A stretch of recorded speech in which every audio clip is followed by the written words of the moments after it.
Mariano recién en los títulos decía que hoy se reúne el Consejo del Salario para tratar el tema de la inflación. Escuchábamos al presidente ayer, luego de conocer los números del INDEC, que el viernes, como él lo llamó, comienza la guerra contra la inflación. Bueno, será con una serie de medidas, porque claro, los hechos demuestran que los números no han bajado, al contrario. Ayer se conoció que la inflación del mes de febrero fue del 4,7% y con la suba de alimentos, que fue lo que más ha impactado. Vamos a charlar con Miguel Bosch, economista, docente universitario. Miguel, buen día. Buen día, ¿cómo les va? Hola Miguel, bienvenido a Teledero Federal. Bueno, tenemos que hablar de números, vos te especializás en eso, así que ayúdanos a leer lo que ayer el INDEC nos dio a conocer y que nos dejó a todos así preocupados. Bien, la inflación del mes de febrero 3,6, anual 47, acumulada 7,8. Me parece me equivoqué informe, ¿no? ¿Te equivocaste? Es del año pasado. Ah, eso te iba a decir. Me parece que eso fue un año atrás o un poco más, porque los números son muy distintos a los que leímos ayer. Bueno, bastante más altos. Ahora voy a volver. Pero lo que pasa es que... Actualizá, bueno, actualizá y poné claro, actualizar. Voy a poner F5. Sí. 4,7, 52, o sea, 3,6, 4,7, ¿sí? Dije 47, 52, 3. Bueno, nos quedemos un minuto ahí. Dale. Lo primero que nada, uno trata de ver los datos contra el periodo del año anterior, porque por ahí, en una de esas, hay una desaceleración. No solamente está el dato contra el mes anterior, sino contra el año. Contra el año, bien. Exactamente. Es muy importante que tengamos en ese sentido en claro que no se está desacelerando, la inflación.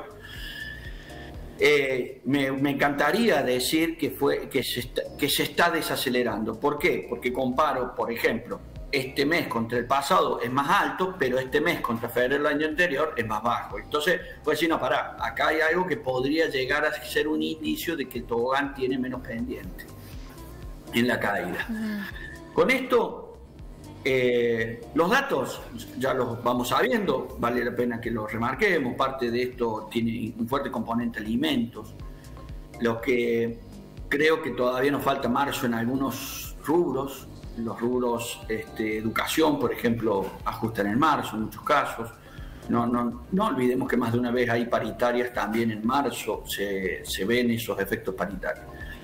Entonces, lo primero que voy a decir es no es fácil lo que estamos enfrentando. Y entonces empezamos a hablar acerca de las causas de la inflación. Y según de qué lado estoy, me interesa políticamente decir una cosa. Por ejemplo, el año pasado decíamos que era la inflación anual, mundial. Sí. Y yo dije, ojalá fuera la mundial, porque si fuera así, no tendríamos el 52%. Por ejemplo, es probable que el impacto del pan, del incremento de la harina en el pan, se vea, pero no tiene que ser el 20%. Es probable porque la incidencia de la harina en el precio final del pan es aproximadamente el 12, depende, ¿no?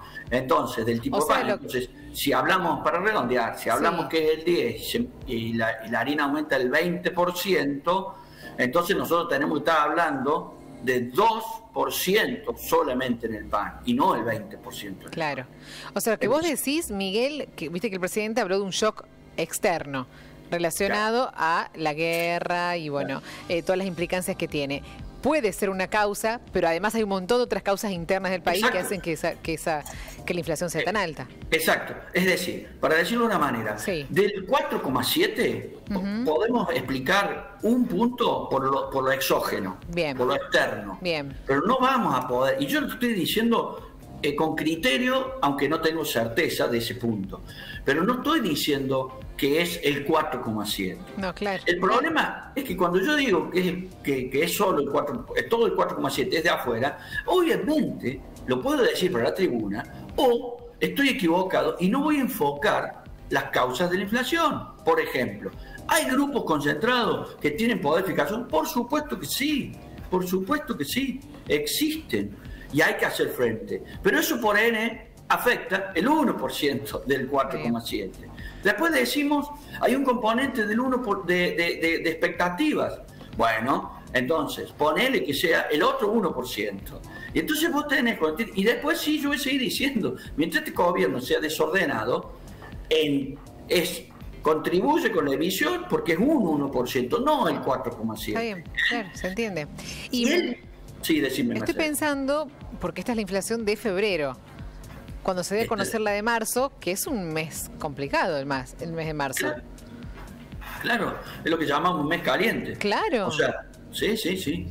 A ver, nosotros nos vamos a encontrar probablemente en un 14% tranquilamente, ya para el primer trimestre. Y cuando decimos 14%, poniendo el promedio de lo que dijo el acuerdo fondo-gobierno, poniendo el promedio, no estoy poniendo el presupuesto, porque el presupuesto no dice 29, creo, o decía 29, porque no se aprobó. Entonces, ya estamos en una situación que de inercia es difícil llegar al 40 ya ahora. Empieza a hacerlo porque cuesta. Viste que el presidente habló de que el viernes comienza la guerra contra la inflación. ¿Qué significa eso? ¿Va a haber medidas? ¿Vamos a seguir, no sé, estoy pensando en las famosas retenciones que hay que los productores están preocupados? ¿Se aumentará el precios cuidados? ¿Qué puede pasar? Yo vuelvo a decirte, si la inflación del exterior es el 1%, venir a ponerle la ficha a que es por una cuestión de control de inflación en las retenciones, digamos las cosas como son, eso es una cuestión de recaudación, que hasta puedo estar de acuerdo, pero no digamos la mentira, porque si no, engañamos. O sea, está poniendo en un argumento, ¿sí?, el foco en algo para desviar otra cosa.